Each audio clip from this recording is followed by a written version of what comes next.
Did I just respawn again? What did the agent say to the chatterbox?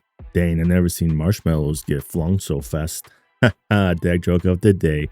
What's going on, dags? If you're new to the channel, welcome to That Again Gaming. I'm your host, Nox, where my favorite thing to do is respawn. It's not because I'm good. For today's video, I am going to be talking about the chatterbox and what I think about it for this current season. I'm not going to lie, I have not played with the chatterbox this season. I don't see it being very good, especially with how the hardcore modifiers work. One of the biggest weaknesses with the chatterbox is how fast it shoots the gun with the lacking of the amount of damage that it dishes out per bullet. So yes, the chatterbox shoots super fast, you know, motherfucker, but it lacks a damage talent. And with the hardcore modifiers, if you go against a blue core enemy, or even if you run into a enemy with both a blue core and a yellow core and they have a skill out, you're going to have a really hard time with the chatterbox to even take out one enemy. And by no means am I saying that the chatterbox is bad. It is definitely a very powerful SMG. I personally wouldn't play it. The chatterbox is definitely one of them top tier solo guns that you can use. I wouldn't recommend using the chatterbox in a group play. You should be alright if you play like with one other person, maybe two, but if you're in a 4-man group, you're gonna have a pretty bad time running the chatterbox. At that point, you're better off using a different gun with a damage talent. That way you're not rapid firing marshmallows at 2000 RPMs at enemies or chungas. And you guys already know I did my thing with the chatterbox and to see what builds would work really well with it. I found that Hunter's Fury is going to give you the biggest bang for the buck. That way you could toss on the firewall specialization. And I got two variants that you can play either when you're solo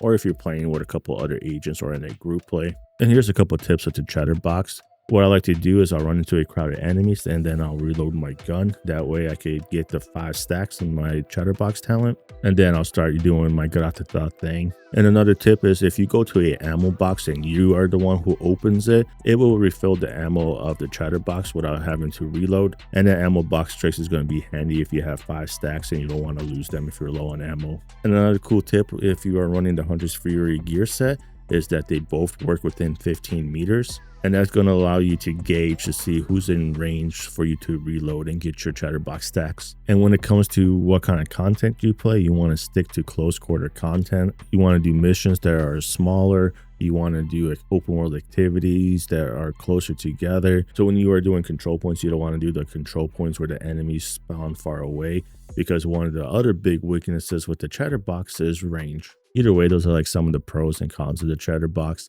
It does shoot super fast. It looks really cool. And I'm sure you guys have better builds than the ones that I'm running for it. So if you guys got any recommendations how to make the chatterbox work better with the hardcore modifiers, definitely drop a comment below and share with the community. Either way, I think that's about it for my 2 cents. I don't know, man. I'm on the fence about using the chatterbox this season, especially if you're playing with the global modifiers. If you're not playing with the global modifiers, the chatterbox is going to do way better. Either way, let's get right into the build breakdown. But before that, here is today's community shout out. Dags, today's shout out is going to be Caesar23 Gaming. It looks like that he just made his channel about 3 months ago. He's already sitting at 1.35k subscribers. Not too bad, not too bad. Like I have been saying prior, help support the community. Make sure you guys give Caesar23 Gaming a subscribe. Go to one of his videos. Make sure you guys watch the video, give it a like, drop a comment, help support the community. Once again, here's the channel, Caesar23 Gaming. Alright, Dags, let's go over the builds real quick. So for this loadout, this is the loadout that I'm going to be rocking if I'm playing solo or with like maybe 1 or 2 other agents. Starting off with the firewall specialization. Give me access to the striker shield because the striker shield is going to give us a damage bonus per enemy in front of us. The secondary sidearm does not matter because we're always going to want to have the chatterbox in our hand, because every time we swap out the chatterbox, we're actually going to lose the talent. And the way that the talent works is when you reload and there's enemies within 15 meters, you're going to get a rate of fire boost. And every enemy that you take out is actually going to refund 50% of your magazine. And the cool thing with this loadout is that the Hunter's Fury works within 15 meters. So you can use the Hunter's Fury to gauge how many enemies are within range before you reload. And when it comes to the cores, I want to have as many reds as possible to try to boost the base damage of the chatterbox as high as possible. That way I'm not shooting little marshmallows anymore. Now I'm going to be shooting bigger marshmallows. For the backpack, I got the Ninja Bike. It comes with all 3 cores, and its talent, Resourceful, is going to allow us to make this build come online. And the reason being is because we're going to want to have the 2-piece Brazos, because when you got the 3-piece brand set, we get the 50% magazine size. bringing us to 90 rounds in the Chatterbox.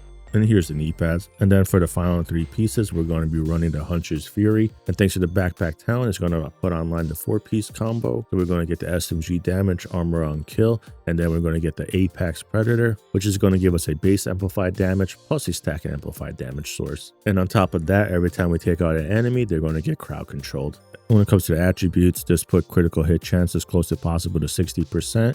And dump the rest in critical hit damage. It doesn't matter where you put them. Skills, the Striker Shield and the Reviver Hive. For the active modifiers, I'm not actually going to be using them. And because I'm not using the active modifiers, I do have Multitasker to give us that +1 skill tier, some weapon damage, some armor. We got the best kind of defense to give us headshot damage.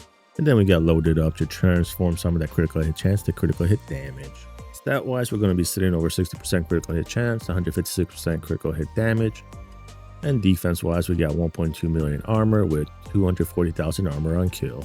And here's the loadout that I actually run for if I'm playing in a group with like 3-4 agents. And with this loadout, we're actually going to do more damage. We're just not going to have that 90-round magazine. Either way, we got the same specialization and give us access to the Firewall Striker Shield. And the main difference here is that we have the Memento backpack. It still comes with the 3 cores. And for its talent kill confirm, it has both a long-term and a short-term buff, where we're going to get some weapon damage, kill efficiency, armor regen, and bonus armor. And that bonus armor is going to come in clutch because we are running the Intimidate chest piece. So we're going to get a bunch of weapon damage from the backpack. We got the 10 SMG damage from the Sokolov brand set. We got the Intimidate giving us even more damage. And we are rocking the 4 pieces of the Hunter's Fury. And just like before, critical hit chance wherever you can get up to 60% and then dump the rest into critical hit damage. It doesn't matter where you put those stats. You can run this loadout solo as well, so it doesn't matter which loadout you put solo. But this loadout here is going to specifically work better in a group. And for the stats, we're sitting a little bit under 60% critical hit chance, 156% critical hit damage, and we got the same armor, 1.2 million and 240,000 armor on kill. Alrighty, Dags, that's the 2 loadouts. I don't know, Dags, I'm kind of on the fence about the Chatterbox this season, so I don't know what you guys think. Is it worth running the Chatterbox or not? The whole hardcore modifier is kind of amplifying the weaknesses of the Chatterbox even more this season. And I just found it that every time I was playing the Chatterbox, I just kind of felt like, meh, it's all right. It's cool shooting marshmallows super fast, but if you can't kill stuff, it's like, eh. Well, I shouldn't say that. You can kill stuff. You just won't be able to kill them in one magazine all the time. And the biggest thing with the Chatterbox is having 5 stacks to get that 125% RPM. And if you can't consistently keep those stacks, is it worth it? I don't know. I think I'm personally going to pass on using the Chatterbox this season. I don't think it's worth it. But either way, if you made it this far, make sure to give a like, drop a comment below what you guys thought about the video. And if you haven't done so, make sure you guys subscribe. Hope you guys are enjoying the videos. And if you haven't done so, check out my shorts channel as well. And let me know what you guys think about Classic Kelso's Mischief Part 3. Thanks for the support, Dags. Seriously.